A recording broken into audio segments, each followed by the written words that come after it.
Querido Homem-Aranha, uma vez, numa viagem, eu vi uma aranha comendo um vagalume, que não parava de piscar. Ele já devia estar sem as asas, sem as perninhas, e mesmo assim ficava acendendo no canto do teto. Eu achei a aranha tão cruel. Espero que você mate os seus vilões muito mais depressa. Será que o vagalume pisca de dor? Se eu pudesse brilhar de dor, eu seria um escândalo.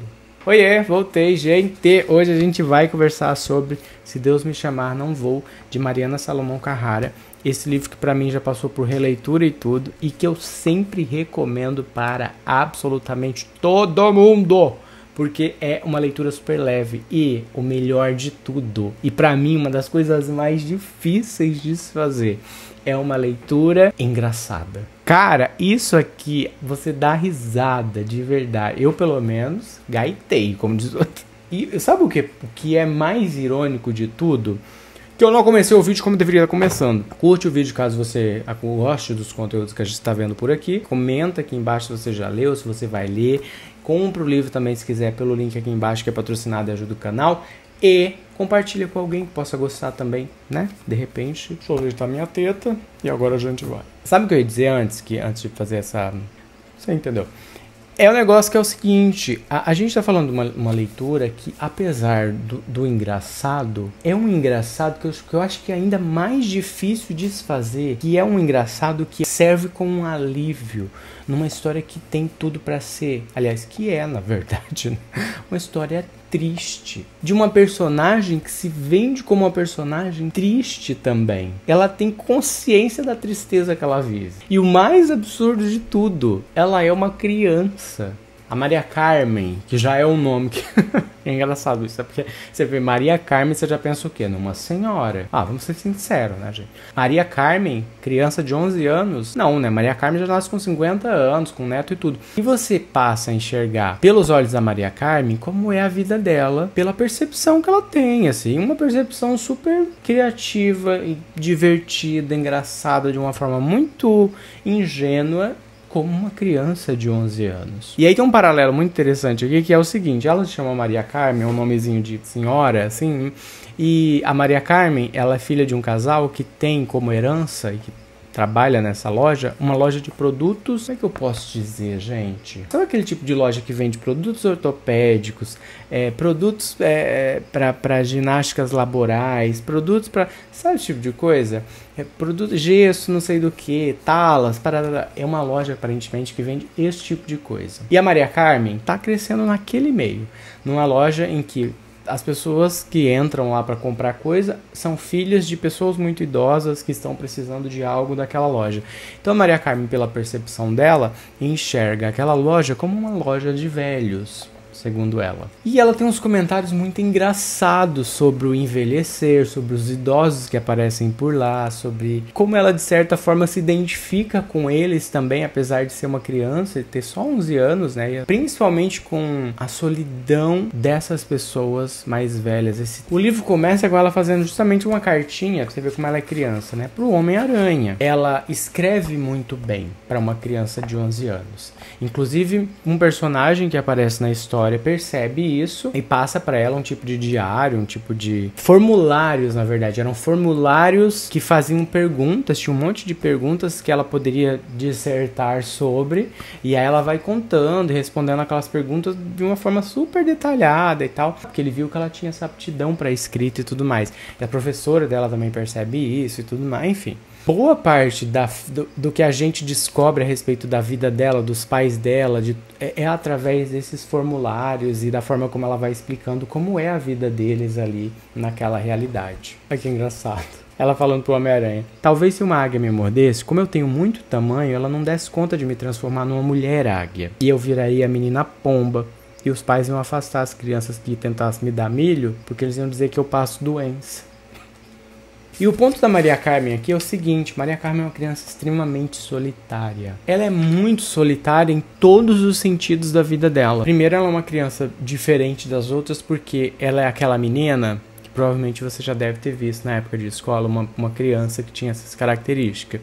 De ser uma criança que era muito grandona, uma criança que é alta para a idade dela. Então ela não é levada muito a sério como criança, mas ela também não é muito levada a sério para ser uma uma adolescente. Então ela tá meio que naquele limbo, e no fim da fila, em todos os lugares, e ela é desajeitada, porque querendo ou não, ela ainda é uma criança, então falta um monte de coisa a ser desenvolvida ali. Ela é desajeitadona, ela também tem uma questão, apesar de tudo isso, com o próprio peso também. Ela é uma menina que dá esses checks, né, nas caixinhas do que é uma criança que poderia sofrer bullying facilmente na escola. E ela sofre esse bullying na escola. E é uma idade também que ela começa a olhar para os meninos com esse olhar de curiosidade, né? Saiu daquela idade de não gostar de garotos, porque tem uma idade que meninos e meninas se odeiam, né? E ela já tá nessa idade de olhar para os garotos e pensar, talvez eu...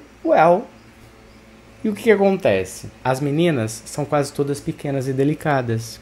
Algumas têm namorados na sala de aula e ficam dando as mãos. Às vezes eu acho que elas dão as mãos para eles só para mostrar aos outros. E quando apenas eu estou olhando, eu chego a me sentir importante. Estão dando as mãos para me impressionar. E impressiona. Porque isso é o tipo de coisa que nunca vai acontecer comigo. Existem as pessoas com quem essas coisas acontecem e aquelas que não nasceram para isso. Nasceram para ser escritoras ou vendedoras de velhos, ou as duas coisas, que é o que ela é, tadinha. O que é muito grave, porque eu nunca vou conseguir impressionar ninguém na minha sala, já que eles não leem, nem compram nada na loja de velhos. Olha essa análise que essa garota tá fazendo. Cara, isso é muito genial. E triste também, você sente o peso disso aqui? E aí quando ela olha pro contexto da casa dela, ela tem pais considerados jovens demais para ter uma filha na idade dela. E eles aparentemente são aquele tipo de pai que não querem abrir mão de muitas experiências, ou de viver coisas, ou algo nesse sentido, porque são pais. Inclusive, uma das coisas que acontece aqui é eles viverem uma experiência de ser um trisal com outro cara que aparece na história. O que é absurdamente irônico e que é comentado, inclusive, pela própria Maria Carmen, né? Porque eles já não, sendo casal, já não dão atenção suficiente para Maria Carmen, sendo dois, sendo só eles. Que atenção eles vão conseguir dar, sendo agora 3? E ela até comenta, tem uma parte que ela faz essa reflexão sobre como não tinha amor suficiente para dar para ela, mas teve para caber mais uma pessoa nesse relacionamento. E que agora eles vão ficar esfregando esse amor na cara dela.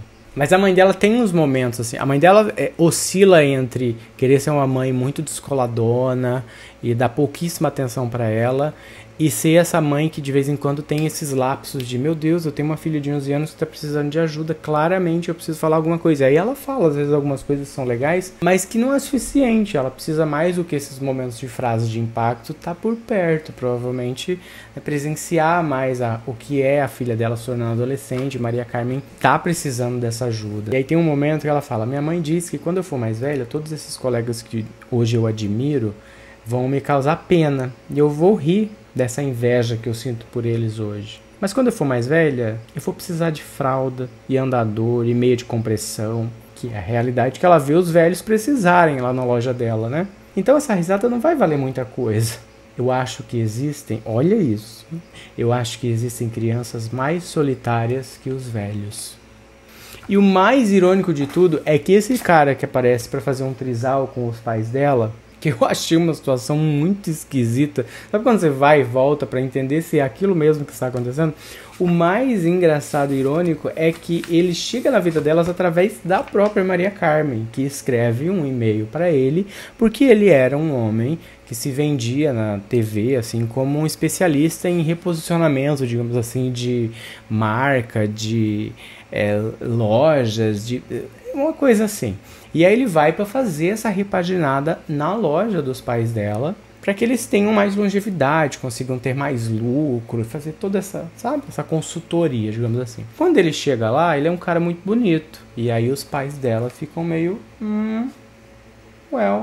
E eles começam a se conhecer e tudo mais, e aí nasce esse trisal. Que no fundo nem é uma coisa absurda, assim, no sentido de nossa, que horrível, perto de uma... Não, eles são super legais, eles têm uma dinâmica legal, incluem ela, aliás, com a presença do Leonardo Delgado, que é o rapaz que entra no relacionamento, Com a chegada dele, ela começa a fazer mais parte dos programas em família. Ele traz ela para perto, ele tá sempre ali estimulando ela. Aí ele percebe que ela escreve bem, ele começa a dar uns formulários para ela ir escrevendo, sabe? Para ela se explicando, dando detalhes do que ela pensa, de como ela pensa, enfim, ele vai estimulando aquilo que é um talento dela que a mãe e o pai não davam muita bola. Ela fala, adultos se divertem, crianças se divertem. Eu não sei se eu estou exatamente na idade em que ninguém faz nada de bom, ou se isso de diversão simplesmente acabou pra mim. Ela é muito triste, gente. Vocês não estão entendendo. Essa menina, tadinha, ela é atolada numa tristeza absurda. A vizinha tem uma filha de 15 anos. Essa amiga dela, que é filha da vizinha, é uma menina muito mais velha. E ela aparentemente teve uma experiência meio traumática nas primeiras relações dela. Então ela tem uma aversão a relações sexuais. E ela meio que demoniza isso pra ela, pra menina Maria Carmen. E é muito engraçado, apesar de esquisito, sabe? A vizinha tem uma filha de 15 anos que é louca e fica me dizendo pra eu nunca namorar, porque sexo é muito ruim e dói. Ela repete que eu devo dizer sempre não, e eu fico pensando que talvez eu nunca tenha ninguém pra dizer não. Gente, ao mesmo tempo que isso é triste, é muito engraçado. O tipo de piada que você faz em um grupo de amigo. Nos formulários, eu achei a dinâmica desse formulário muito legal, porque explora o ponto de vista, né, o raciocínio da Maria Carmen de uma forma muito divertida e criativa, assim. Então tem umas perguntas no formulário que o Leonardo Delgado deu pra ela fazer preencher e tal. Tem umas perguntas bem interessantes, assim, e aí ela responde de uma forma maravilhosa. Essa pergunta, no formulário perguntava: o que é muito triste no mundo? Respondi: mulheres. Depois, outro dia, ele veio me perguntar por que eu respondi assim. Eu não disse nada, mas acho as mulheres muito tristes. Porque algumas usam véu, outras têm muitos filhos que puxam o peito, outras ficam na calçada trabalhando para os homens, outras levam muito soco. Gente, tipo... E ela tem umas tiradas também que são fabulosas, assim, sabe? Que eu não sei se ela sabe que são tiradas, ou se são só tiradas no sentido de uma reflexão muito crua sobre uma coisa que vem de adultos, que deveriam ser as pessoas racionais, mas que quando você passa em todas as peneiras, assim, você olha para aquela informação ou para aquilo que está sendo passado como um valor, e aquilo não faz o menor sentido. Uma dessas coisas você lê nessa página aqui, que é a 51, onde ela fala: eu usava uma lancheira rosa com desenhos de princesas, mas a diretora me chamou no corredor e comentou que iam fazer muita graça de mim, que eu já era muito grande. Então eu comecei a comprar na cantina ou levar o lanche num papel alumínio dentro de um saco plástico muito adulto. Para mim, o que é fabuloso nisso aqui é justamente isso, esse equilíbrio entre ser engraçado e triste ao mesmo tempo. Sabe essa dinâmica Fleabag? Tem uma parte aqui em que ela fala que eu acho que era a avó dela, a casa para onde ela ia para fazer companhia para essa mulher. E ela fala que, se conhecendo, ela provavelmente não faria companhia para essa senhora. Provavelmente ela ficaria com essa senhora fazendo solidão. As duas ali no sofá, quase no escuro, competindo. Qual solidão conseguia alcançar o teto primeiro? Gente... E aí tem um momento aqui em que ela começa a ficar interessada por um garoto na escola. E aí as amigas da vizinha dela, aquela de 15 anos, dizem pra ela que se ela gosta de um cara, ela tem que ir atrás dele sim. Ela tem que fazer a loba e chegar no cara sim e dar o nome dela, enfim.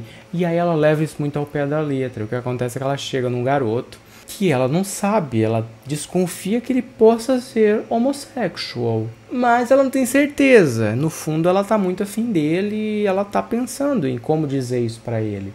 E as meninas dizem pra ela: vai lá, cara, se você gosta de alguém, chega nele, não sei o que, tarará. Sabe esse tipo de conselho que você dá, mas que você não é pra levar ao pé da letra, sabe? E ela chega no garoto e simplesmente avança em cima dele pra dar um beijo nele, meio que à força na escola. E aí ele meio que se defende, empurra ela cai, aí vira toda uma chacota, e aí acaba assim pra ela, e a dinâmica dela social ali naquela escola vira um caos, porque ela começa a sofrer bullying por causa desse acontecimento e tudo mais. Eles também tiram sarro do garoto por não ter beijado a menina, aquela coisa de criança, né? Que, aliás, raça, pra mim, criança pré-adolescente é a pior raça. Eu tenho medo até hoje de pré-adolescente. Eu tenho 34 anos. Se eu passo na rua e tem um grupo de pré-adolescentes, eu passo sempre assim, tipo, Sabe aquele cachorrinho que fica... Porque é uma galera que... Ai, sinceramente. Às vezes eu passo e não fizeram nada. Nem nunca fazem nada, na verdade. Depois que eu me esqueço às vezes que eu sou adulto. Mas eu já passo com vontade de chegar rodando, dando soco em todo mundo. E às vezes eles só estão lá existindo. Mas eu tenho vontade, não sei se é uma vingança minha que eu tenho, que eu preciso colocar pra fora. Fazer o quê? Uma realidade aqui, né, galera? E aí, o que vai acontecer é que essa relação dos pais dela não vai durar pra sempre, obviamente. Eles não vão ter trisal pra sempre.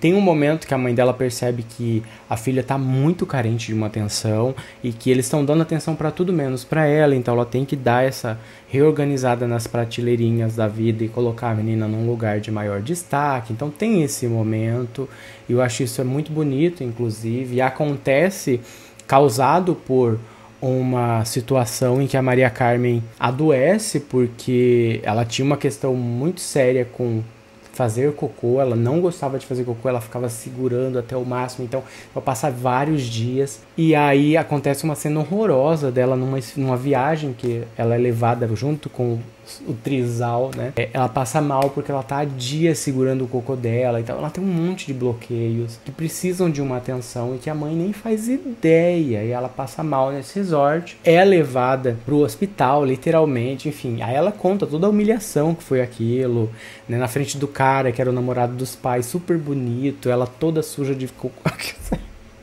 É engraçado, é outra cena, engraçado, mas muito triste também, né? E aí ela reflete, assim, em alguns momentos. Tem uma reflexão que ela faz sobre família que eu achei fabulosa. Ela diz que família é um vaso muito rígido. Se você dobrar ou esticar demais, ou enfiar muita coisa dentro, tudo quebra num milhão de cacos. Família é um vaso que quebra até por excesso de flores. Olha isso. O conhecimento talvez não seja a melhor coisa do mundo. Eu já não sei se eu quero tanto assim. Eu lembrei de quando eu aprendi a ler e entrei em desespero, porque eu descobri que não era mais possível olhar as palavras sem lê-las. Tentei muitas vezes, eu queria de volta os desenhos letras jogados pelas ruas. Letreiros e placas e avisos. Foi uma lição sem volta. Tudo o que as palavras dissessem eu me tornei obrigada a ouvir. E eu fico pensando quantas coisas eu não vou poder nunca mais deixar de saber. E aí o encerramento é um encerramentinho que deixa um gostinho de esperança, assim, sabe? Ela já tá, depois que a família começa a priorizar ela e termina aquele relacionamento, ela começa a ganhar um destaquezinho ali dentro de casa, de certa forma, nas prioridades dos pais e tal. Você vê que as coisas começam a mudar, ela começa a ficar mais otimista, ela retoma a amizade com aquele garoto que ela, né, tentou beijar à força e virou aquela situação toda embaraçosa e tal. E aí ela finaliza esse livro de uma forma muito lindinha, gente. Sério, eu fiquei muito... É um trecho muito fofinho, eu vou ter que ler. Ela fala: fiquei esperando meu nome na chamada. Maria Carmen, demora. Dessa vez não riram, nem disseram nada. Daí vem o vazio. Pedi a borracha pro Carlos, que era o garoto, aquele. Usei e taquei de volta nele. E ele achou engraçado. No fim da aula, ele me entregou um pedaço de papel com uma rosa de compasso desenhada. Eu adoro rosa de compasso. Embaixo da rosa estava escrito Friends. Achei brega, uma graça. De fato um pouco bicha, talvez. Será que bicha era isso? Gostei ainda mais dele. Talvez a gente ainda possa ter um carro e viajar nele nós dois. Será que o Carlos gosta mesmo de meninos? Se eu pudesse escolher, eu acho que eu gostaria de menina. Gostaria da vizinha. Ou não, ainda me parece que eu vou gostar de quem primeiro me escolher. Gente, sério. Eu recomendo demais. Sério, todo mundo que eu conheço eu já ofereci esse livro em algum momento. Todo mundo que me pede uma opinião, uma sugestão, eu sugiro esse livro. Porque é uma coisa maravilhosa. Eu que gosto de rabiscar livro, acabei enchi esse livro de rabisco, de coisa arada, tudo. Porque é muito gostoso. É uma leitura. Sério, é como se você pegasse uma Fleabag e transformasse ela numa criança e fosse acompanhar a rotina dela na escola. Se Deus me chamar, não vou, de Mariana Salomão Carrara. Tá com capa nova, se eu não me engano. Eu vi uma reedição que saiu recentemente, tem uma capinha nova, mais ilustradinha, mais bonitinha e tal. Maravilhoso. Foi o primeiro livro que eu li de Mariana Salomão Carrara. Tem outros dela aqui, que se eu não me engano são É Sempre Hora da Nossa Morte, Amém. E Não Fossem as Sílabas do Sábado. O Não Fossem as Sílabas eu não gostei muito. Esse aqui eu ainda não terminei. Comecei algumas vezes, mas é uma dinâmica bem confusa. Porque a personagem é uma personagem que tem amnésia, é encontrada vagando nas ruas. Então ela vai narrando a história pelo ponto de vista das coisas que ela lembra. Então tem um momento que é uma personagem que ela sempre fala que é uma filha, tem um momento que é uma amiga, e ela vai jogando esses recortes sabe, flashes que vem vindo na memória dela. Confuso pra caramba, mas assim, tem umas frases bonitas também. Se você gosta de rabiscar livro, ele tem bastante coisa pra você rabiscar, sabe? E o mais recente dela, se não me engano, é o A Árvore Mais Sozinha do Mundo, que é um nome bonito, né, impactante, assim. Eu ainda não li, eu comprei acho que em março, alguma coisa assim, nas últimas vezes que eu fui na livraria. Cheiroso, cheirinho de livro novo ainda. E não li ainda, vou colocar na minha lista para ler em breve. E eu sou apaixonado pela Mariana Salomão Carrara. Ela tem uma escrita deliciosa, tem essa dinâmica de livros que você tem muita frase bonita que te pega, sabe? Que você para e fica, caraca, quanta coisa isso aqui me diz, sabe? Eu sou apaixonado por esse tipo de leitura. Se você não leu nada dela ainda, comece por Se Deus Me Chamar Não Vou, porque é uma maravilha. Esse foi o vídeo de hoje, eu espero que você tenha gostado do meu ponto de vista a respeito desse livro. Compre o link aqui embaixo que ajuda o canal, curta o vídeo, compartilhe com pessoas que possam gostar desse tipo de conteúdo e a gente se vê no próximo vídeo. Tchau!